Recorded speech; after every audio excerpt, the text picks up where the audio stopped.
오늘 행정학개론 강의 소개하는 날이기 때문에 제가 많은 말씀을 드리지 않습니다. 한 10분 정도의 이 영상 한 개에 행정학개론이 전체적으로 뭔지를 제가 한번 말씀을 드리려고 해요. 자, 먼저 우리 대한민국 행정학개론을 기준으로 순서를 말씀을 드리면, 일단 행정, 정부가 무엇인지를 먼저 이제 소개를 드립니다. 그리고 행정의 어떤 그 관련된 역사, 환경 이런 것들을 두 번째로 말씀을 드리고요. 보통 여기까지 말씀을 드리면 이제 한 세 번 정도, 그러니까 3주 정도 지나는 겁니다. 그 다음에 행정에 관련된, 행정학에 관련된 다양한 이론들이 있어요. 이론을 보통 많이 어려워하시는데, 어려운 이유는 단 한 가지입니다.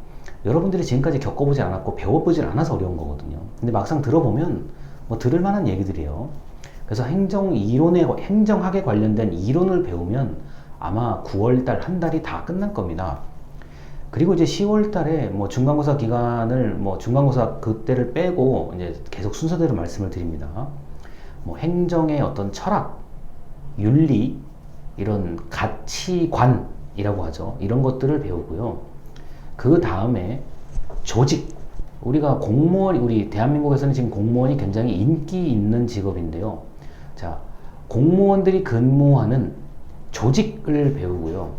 그리고 여러분들에게도 적용이 되는 것, 여러분들에게도 해당이 되는 내용들이죠. 외국인 정책, 외국인 유학생 제도와 같은 정책 분야를 좀 넓게 배웁니다.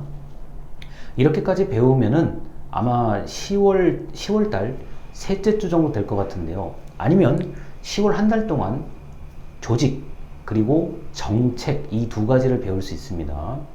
그 다음에 인사라고 합니다. 인사라는 것은, 자, 공무원이 어떻게 하면 공무원이 되고, 그 공무원이 어떤 일을 하고, 그 공무원이 어떻게 퇴직하는지까지, 그러니까 공무원을 나이가 들어서 그만둘 때까지의 그 과정을 전부 얘기하는 게 바로 인사라고 할 수 있습니다.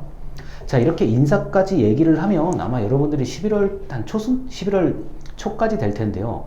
이제 여기까지는 이해하기가 그렇게 어렵지가 않은데, 이제 문제가 이제 지방이라는 겁니다. 지방행정이라는 부분이 있는데, 이거는 여러분들의 국가와 저희 대한민국이 상당한 차이가 있어요. 그래서 지방행정은 좀 이해하기가 어려우실 수도 있어요. 그걸 제가 최대한 좀 쉽게 말씀을 드리도록 하겠습니다. 그렇게 지방행정까지를 하고 나면 뭐 11월 아마 중순, 11월 이제 말 정도 될 것 같은데요. 거기에 이제 우리가 행정개혁이라는 부분이 있습니다. 어떻게 하면 더 좋은 행정을 할지, 국민들이 어떻게 하면 더 잘 살 수 있을지, 이런 것까지를 가르치는 게 바로 행정개혁이라고 얘기합니다. 행정개혁까지 말씀을 드리면은 11월 말 정도 될 것 같고요. 그리고 12월 달에 기말고사 전에 기본적인 내용들을 정리를 해서 제가 말씀을 드리도록 하겠습니다. 자, 이렇게 한 학기 동안 행정학 개론을 제가 강의하는 거는 굉장히 벅찬 일이에요.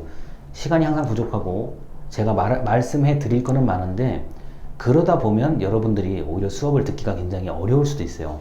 그걸 제가 충분히 이해를 하고 있기 때문에 우리가 영상 하나, 10분 정도의 영상 한 개에 한두 가지 정도의 내용만 알고 가자, 이 생각을 하시면 이번 학기를 어렵지 않게 충분히 들으실 수 있을 거라고 생각을 합니다. 그리고 지난 학기에 우리 외국인 유학생분들을 제가 가르쳐 보니까, 이게 뭐 모르는 게 있거나 좀 불편한 게 있거나 이러면 저한테 언제든지 연락을 좀 해주세요. 그래야 제가 어떤 게 좀 어렵고 불편한지를 알 수가 있거든요. 특히 이제 아직까지 좀 이 수업을 듣는데 좀 어려움을 겪고 있는 친구들이 있다고 하면은 좀 서로 알려주고 도와주면서 수업을 들었으면 좋겠습니다. 이번에 그리고 인원이 꽤 많아요. 인원이 생각보다 많아가지고 좀 모르는 게 있으면 서로 물어보고, 만약에 우리 친구들끼리 모르는 게 해결이 안 된다 그러면은 저한테 꼭 질문을 해주시기 바랍니다. 그래야만 제가 알 수가 있고요. 자, 행정학 개론을 아마 이번에 1학년 때 배우시게 되면 2학년, 3학년, 4학년 때 배우는 다른 과목들을 이해하기가 쉬워져요. 행정학 개론 이게 크게 있고요. 이 큰 거 안에 여러 가지의 과목들이 안에 들어가 있는 거라고 생각하면 되겠습니다. 그러니까 결코 어렵지 않다. 그리고 제가 쉽게 설명을 드릴 테니까 염려하지 말고 들으시기 바랍니다. 자, 이제 다음 주에 다시 영상으로 인사드리겠습니다. 감사합니다.